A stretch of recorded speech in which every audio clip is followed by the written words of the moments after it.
அஸ்ஸலாமு அலைக்கும் வரஹ்மத்துல்லாஹி வபரகாத்துஹு. அன்பார்ந்த அனைத்து உறவுகளுக்கும் இனிய மதிய வணக்கம்.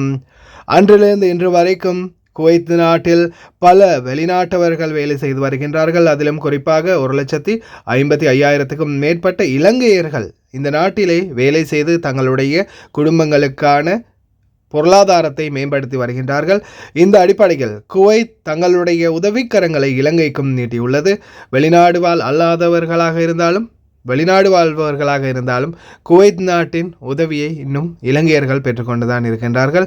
இம்முறை 2025ஆம் ஆண்டு தங்களுடைய உதவிக்கரங்களை நீட்டிய குவைத் பல குடும்பங்களுக்கு உணவுப் பொதிகளை தந்து மகிழ்வித்துள்ளது. அல்லாஹ் யத்திக்குமுல் ஆஃபியா, அல்லாஹ் யஸீதுல் பரக்கா. மஷ்கூரின் மத்கஸர் யா ஜமாத்துல் குவைத் யா அல் தய்யிபுல் குவைத்.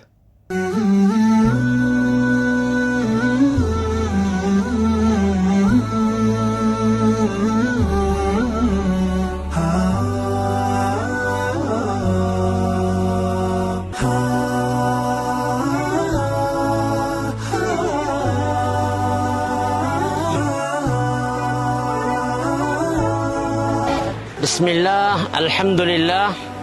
اليوم 11 من فبراير في سريلانكا نقوم باحتفال باليوم الوطني لدولة الكويت بمرور السنة 64 للعيد الوطني لدولة الكويت. وبهذه المناسبة تقوم جمعية الرحمة العالمية بتوزيع 335 طرد غذائي على الفقراء والمحتاجين، وهذه مبادرة راقية جدا.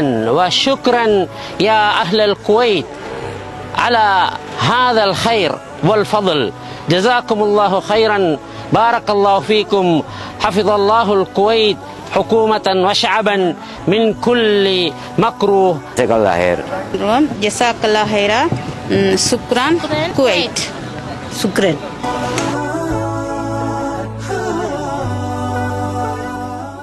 كفو عليكم يا كويت، كفو عليكم. الله يزيد البركة، الله يطول العمر على الأمير البلاد الشيخ مشعل أحمد الجابر الصباح حفظه الله وراه. الله يطول العمر، الله يعطيكم العافية، الله يعطيكم الصحة والعافية. مشكورين ما تقصر. உண்மையிலேயே ரொம்ப ரொம்ப நன்றி.